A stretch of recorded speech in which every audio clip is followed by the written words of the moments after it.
Assalamualaikum warahmatullahi wabarakatuh. Perkenalkan saya Heni Indrani. Di sini saya akan menyampaikan materi singkat tentang penciptaan manusia dalam perspektif Al-Quran. Agama Islam menyatakan bahwa asal-usul manusia itu dari tanah dan asal-usul manusia itu dari Adam pencipta Hawa. Adanya perbedaan ini terjadi karena perbedaan dalam memahami kontekstual dari Al-Quran. Tanah adalah tempat tumbuh dan berkembangnya manusia, dan dari unsur bumi pula Allah menciptakan manusia. Di bumi, manusia hidup dan dari pula manusia dibangkitkan untuk mempertanggungjawabkan semua apa yang telah mereka lakukan selama hidup di dunia. Mengenai asal manusia itu, dari tanah Allah Subhanahu wa taala berfirman dalam Quran surah Al-Syadd ayat 71 yang artinya, "Ingatlah ketika Tuhanmu berfirman kepada malaikat, sesungguhnya aku akan menciptakan manusia dari tanah, sedangkan asal-usul manusia dari Nabi Adam karena mereka memahami firman Allah dalam Quran surah Al-Hijr ayat 26 artinya, dan sesungguhnya kami telah menciptakan manusia Adam dari tanah liat kering yang berasal dari lumpur yang diberi bentuk. Ayat ini menjelaskan bahwa Allah menciptakan secara langsung manusia yakni Adam sebagai manusia pertama di dunia.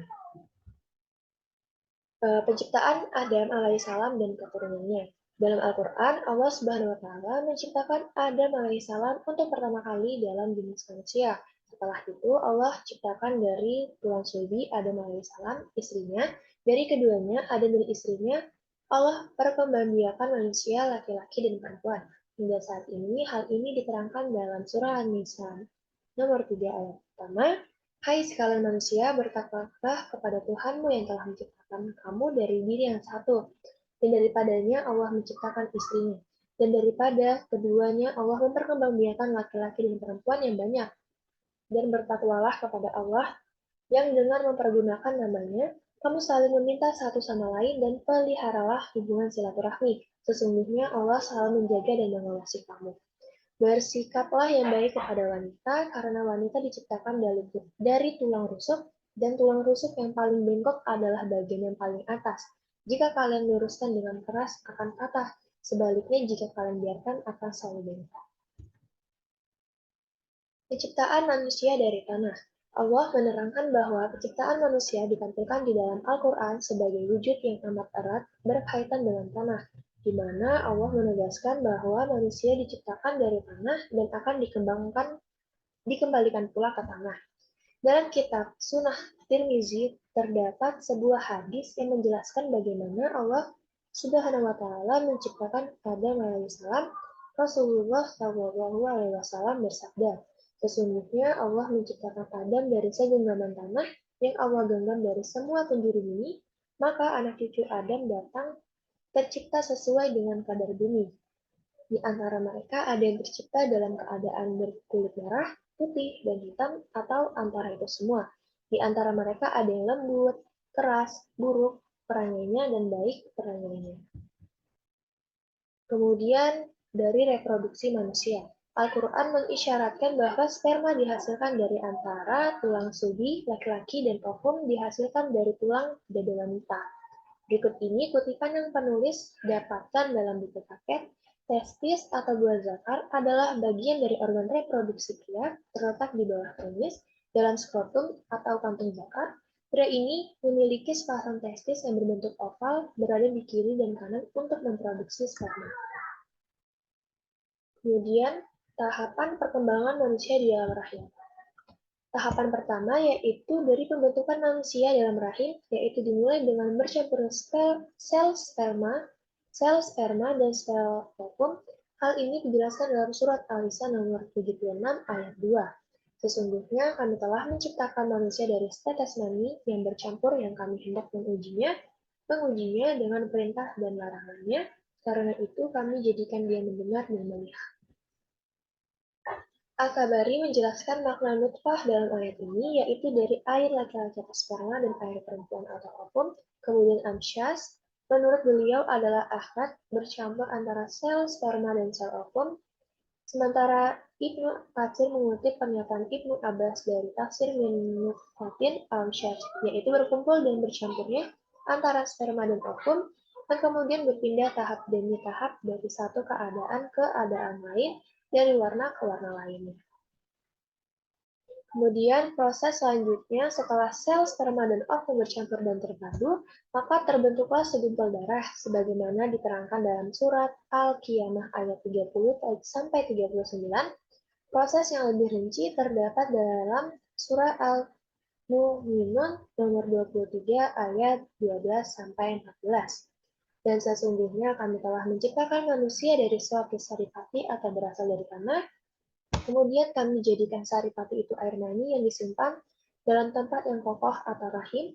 Kemudian air mani itu kami jadikan segumpal darah. Lalu segumpal darah itu kami jadikan segumpal daging. Dan segumpal daging itu kami jadikan tulang berulang. Lalu tulang berulang itu kami bungkus dengan daging. Kemudian kami jadikan dia makhluk yang berbentuk lain.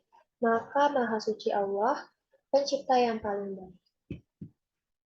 Sebuah hadis yang menerangkan mengenai penciptaan dan perkembangan bayi dalam lahir, yaitu dari Abu Abdurrahman Abdullah bin Mas'ud radhiyallahu anhu. Ia berkata, Rasulullah Shallallahu Alaihi Wasallam menuturkan kepada kami dan beliau adalah as-sadiqul masduq atau orang yang benar lagi dibenarkan perkataannya.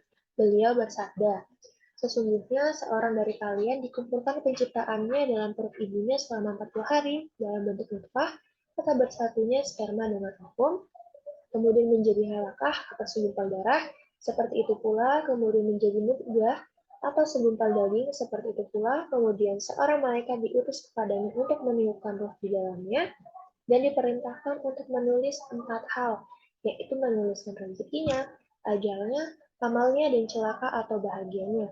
Maka demi Allah yang tidak ada ilah yang berhak diibadahi dengan benar melainkan Dia, sesungguhnya salah seorang dari kalian beramal dengan amalan ahli surga, sehingga jarak antara dirinya dengan surga hanyalah tinggal sehasta, tetapi catatan atau takdir yang mendahulunya, kalau ia beramal dengan amalan ahli neraka, maka dengan itu ia memasukinya, dan sesungguhnya salah seorang dari kalian beramal dengan amalan ahli neraka, sehingga jarak antara dirinya dengan mereka hanya tinggal sehasta. Tetapi catatan atau takdir yang mendahulunya, lalu ia beramal dengan amalan ahli surga, maka dengan itu ia memasuki. Ketika Allah akan menjadikan Adam, Allah berfirman kepada malaikat, sebagaimana disebutkan dalam Al-Quran surat Al-Baqarah ayat 30. Ingatlah ketika Tuhanmu berfirman kepada para malaikat, sesungguhnya aku hendak menjadikan seorang khalifah di muka bumi. Mereka berkata, mengapa engkau hendak menjadikan khalifah di bumi itu, orang yang akan membuat kerusakan padanya dan menumpahkan darah, padahal kami senantiasa bertasbih dengan memuji engkau dan mensucikan engkau. Lalu Tuhan berfirman, sesungguhnya aku mengetahui apa yang tidak kamu ketahui. Jadi untuk kesimpulannya, menurut perspektif Al-Quran tentang penciptaan manusia, bahwa manusia diciptakan dari tanah, dikarenakan bermula dari Nabi Adam yang sebagai makhluk pertama yang sebagaimana juga ada di dalam beberapa ayat Al-Quran. Setelah penciptaan Nabi Adam, maka proses penciptaan manusia ialah melalui tahapan reproduksi sampai ke tahapan perkembangan manusia di dalam rahim. Baik, itulah materi singkat dari saya tentang penciptaan manusia dalam perspektif Al-Quran. Kurang lebihnya saya mohon maaf. Assalamualaikum warahmatullahi wabarakatuh.